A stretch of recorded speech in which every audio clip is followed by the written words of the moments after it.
is time to go through all the books I read the month of January. I read a total of 5 books.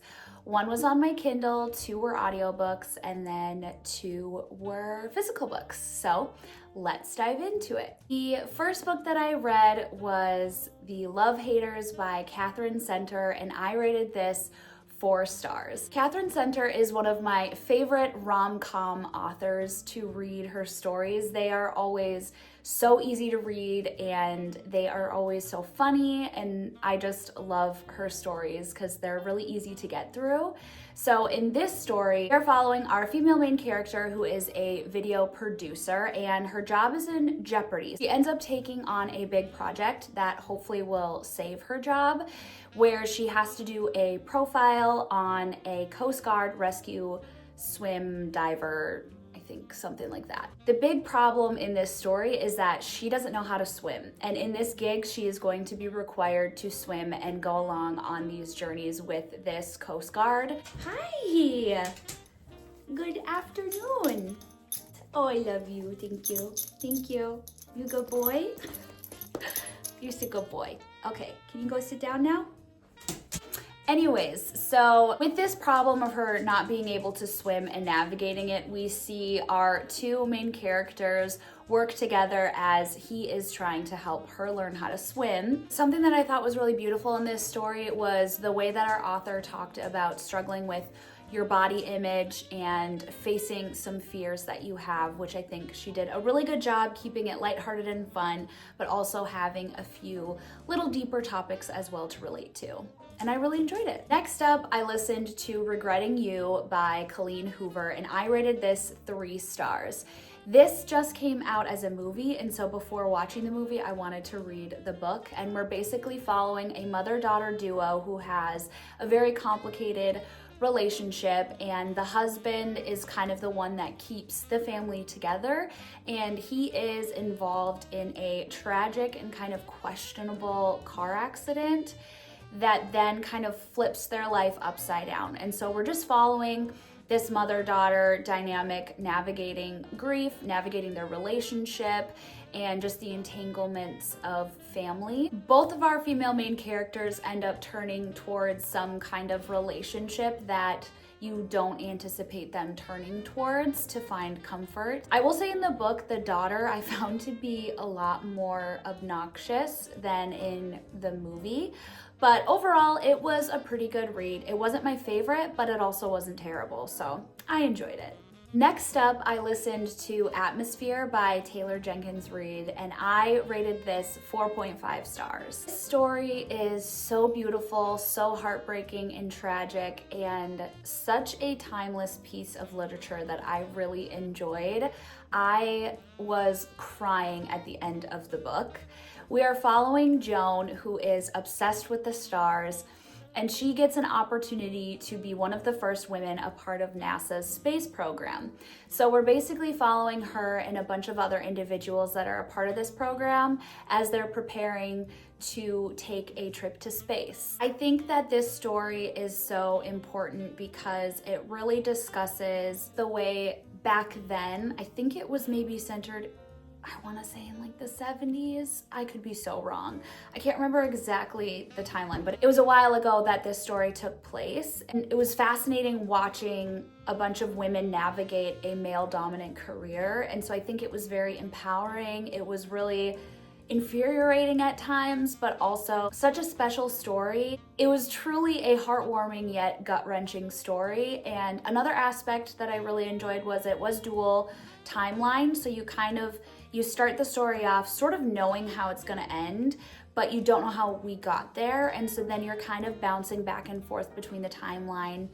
And that was just really beautiful and fascinating and kept you kind of on your toes. I mean, I thoroughly enjoyed it. Again, I cried at the end. It was such a beautiful story. Next up, I finally took on the challenge of the tandem read of Tower of Dawn and Empire of Storms by Sarah J. Maas in the Throne of Glass series.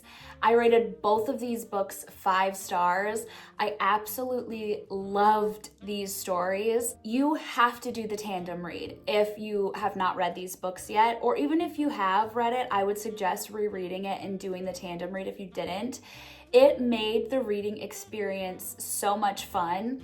And even though they're like massive books, I mean, this is over 1,000 pages total, and you're reading them at the same time because technically they are happening at the same time. You're just following a few different storylines. So in Tower of Dawn, you're following really kind of one and a half storylines. And then in Empire of Storms, you are following a little bit more storylines. So this one, the Empire of Storms book, is definitely a little bit more interesting. There's a lot more going on, where Tower of Dawn, you're kind of like sitting in one area following that story. But I found them both to be so fascinating and wonderful. I cried at some parts. I'm so excited for the last book, but I'm also not ready because I don't want this series to be over. But the Throne of Glass series in itself is so great. I think up until these 2 books, it was a very clean series, not a lot of spice or anything like that. There's still romantic elements, but that's not like the focal point of the series, which I do enjoy a little bit more plot heavy of a book, but we do start to really see these romances kind of come to a head in these 2 stories. But Throne of Glass in general, I think, is so good, and I am so glad I did the tandem read because it felt like such a big thing to accomplish, and I cannot believe I started this in January and finished in January because it is a lot. And that's why I ended up reading a little bit more audiobooks and not reading as many books as maybe I would have wanted to try to get through this month, but these are so good. Highly, highly, highly recommend. And basically the Throne of Glass series, I mean, without spoiling anything, the Throne of Glass series follows an assassin, and she ends up getting called to the castle, enters into a competition. And so that's all I'll really say about it. I definitely think if you haven't read it, you should give it a try. It's very easy to read and understand. It's not a complicated world at all. But these 2 books I absolutely loved. I feel like in the Tower of Dawn, we got a lot of character development in one specific character that I think some people didn't like. And so I loved seeing that character's development and getting to know more of their story. I thought was beautiful. And in this story as well, I think so much happened that you're just like, everything is being revealed to you, and there's so many more layers that are being added to the story and the world that just bring such a fascination, and it's so amazing. So highly recommend diving into this series, and you have to do the tandem read if you're going to read these books. That is all the books I read the month of January. January came and went. I cannot believe it's already going to be February, but I am so excited for all the books that are coming. I am currently reading a book that I'm obsessed with that I thought maybe I would kind of get to sneak in before the end of the month, but I don't think I'm going to be able to do that. But aside from that, I'm very excited for this new year. I thought we could kind of go through some of my book awards from 2025 because I did that last year and that was kind of fun. So I thought we could go through that again this time. So I have my handy dandy book journal here. I have been loving doing this. It is such a fun, creative outlet. I highly suggest if you don't have a book journal or even like a junk journal, whatever kind of interesting journal you want to do. It doesn't have to be like writing your thoughts if you don't want it to be, but any kind of crafty journal I think is so fun to just look back on and just see the different things that you did and liked and enjoyed and all of the things. So I kind of wanted to go through just a couple of my spreads from last year kind of as like a wrap up of the year. First and foremost, I love doing spreads of series that I enjoy. So it's kind of like, you could say, a printed out Pinterest board of the aesthetics of a series. So this past year, I got into the Kindred Curse saga, which the first one I believe is The Spark of the Everflame. And I quickly became obsessed with that series. And actually, ironically, when I was doing one of my monthly spreads, I had skipped 2 pages and my OCD cannot handle that. And instead of ripping out the pages and redoing it, I was like, we're gonna fill those blank pages with a spread of one of my new favorite series, which is the Kindred Curse saga. This is the page that I put together, which I will show you. I love doing spreads like this. I think it's so fun to see, and it's also just a creative outlet to like look things up of what reminds you of the series. So I had a lot of fun making this. Okay, now for my book awards, I did a couple best of books throughout the year. Best romance went to Golden Summer by Carly Fortune. This is the perfect summer read. I highly recommend. I absolutely loved it. I genuinely think about this book quite often, to be honest with you. It is so good. It is so fun.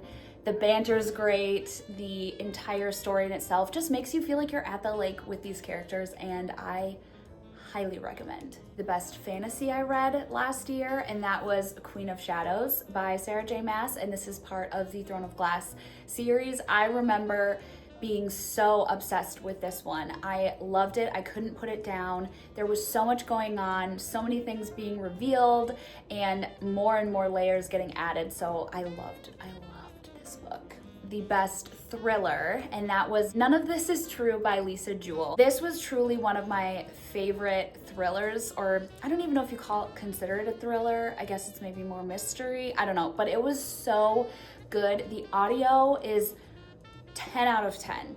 Definitely would recommend listening to the audio. Truly one of my favorite thriller mysteries of the year, which I don't read a lot, but it was one that I was like, wow, this is a really good one. Next is the best series, and I said Spark of the Everflame by Penn Cole. Adore this series so much. The new one is coming out, I think, this year, and I am so excited to read. I think it's the last book, actually, but love this series. This kind of came at a time where I think I needed like a fresh series to start that I loved so much. The most surprising for me was Once Upon a Broken Heart by Stephanie Garber, and I quickly fell in love with these characters and really liked it. I believe it's YA, which just makes it so easy to get through, and I loved it. The most disappointing was We Were Liars by E. Lockhart, I think. I loved the TV show so much, and I don't know if it was because I watched the show before or what, but the book was so disappointing to me. I really wanted to like it, but I didn't. And maybe if because I know it is YA, and maybe if I read it when I was younger and before the show, I would maybe like it, but I just think the show did such a fantastic job. So I was very disappointed in that read, unfortunately. My favorite book of 2025 was My Friends by Fredrik Backman. I also think about this book all the time. I absolutely love it. This author is so fantastic, and the quotes in here and everything, I'm obsessed with this book. So it deserves all of the accolades and hype. Those are all the book awards that I gave. Not that anyone really cares what I think about all of those books, but I did a little spread in my book journal of book awards and then annual stats. A few other fun little wrap-up spreads that I always do is I just did a whole spread of all the books that I read in 2025, a picture of their cover, just like plastered all over some pages so you can kind of see like all the books I read. And I read a total of 68 books last year. Other fun spreads that I want to continue to do throughout the years that I think will be fun to look back on that I did last year was I did a spread, Me As of Right Now, and I kind of filled in some of my favorites from the year, whether it's like favorite show, favorite meal, favorite actor, favorite song, artist, all those things, favorite author. So I did a spread for that, and then I did what went well this last year, what I learned last year, and then I also did like a little goals page that was more focused on like book goals, not really like goals for my life. But I did that spread and I thought that was really cute. I also have this fun little printer that you can connect to your phone and print any photo that you've taken, and it turns it into a Polaroid. So I printed out a few memories from 2025 to also have in my book journal to look back on. I did this last year as well, just like a few different highlights from the year, and printed some pictures. That was all the little kind of wrap up end of year spreads that I did in my book journal, that I want to keep kind of doing those specific spreads to see throughout the years, which I just think is so fun to look back on. I love memories and keeping memories and having a way to like see it all in front of you, different things. So I really enjoy doing it, and I highly recommend giving it a try. Even if you think you're not good at doing creative things, I think you would be surprised with yourself if you just gave it a try. Thanks so much for listening to me yap about books and give a little wrap up of 2025. I hope you enjoyed, and I'm excited to keep reading as the year goes on. See you next time. Bye.